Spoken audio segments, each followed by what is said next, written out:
My name's Zerkovich, and Creative Assembly have enlisted my help with this video to guide you to glory in Total War Warhammer 2.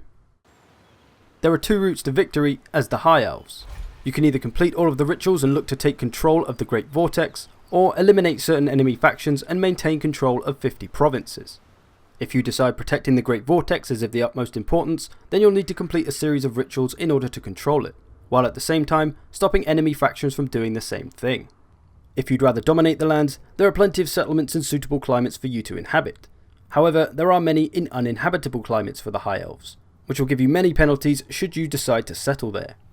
So, how do the High Elves begin their rituals? Well, they will need wave fragments. These can be produced by buildings, given as mission rewards, and found when treasure hunting. Once you've acquired enough of them, you'll be able to begin a ritual.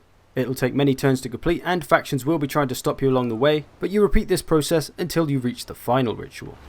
There are also special settlements out in the world called ritual resource sites. These can be identified by the symbol next to their settlement name.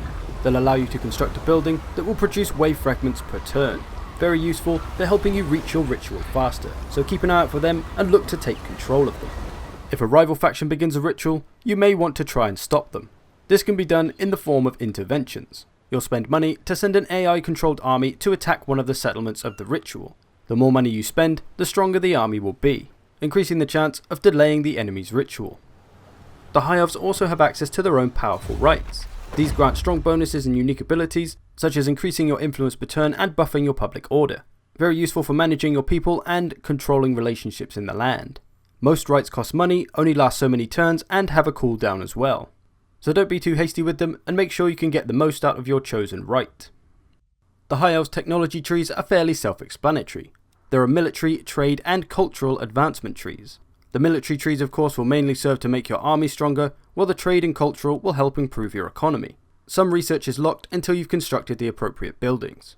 It's worth browsing over all the tooltips to see where your research is heading and what you think may be most useful for your playstyle.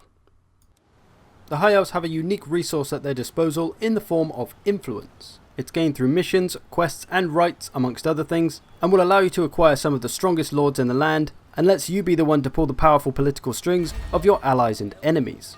When you should need to find yourself a new lord or hero, you'll notice that some have an influence cost and some don't.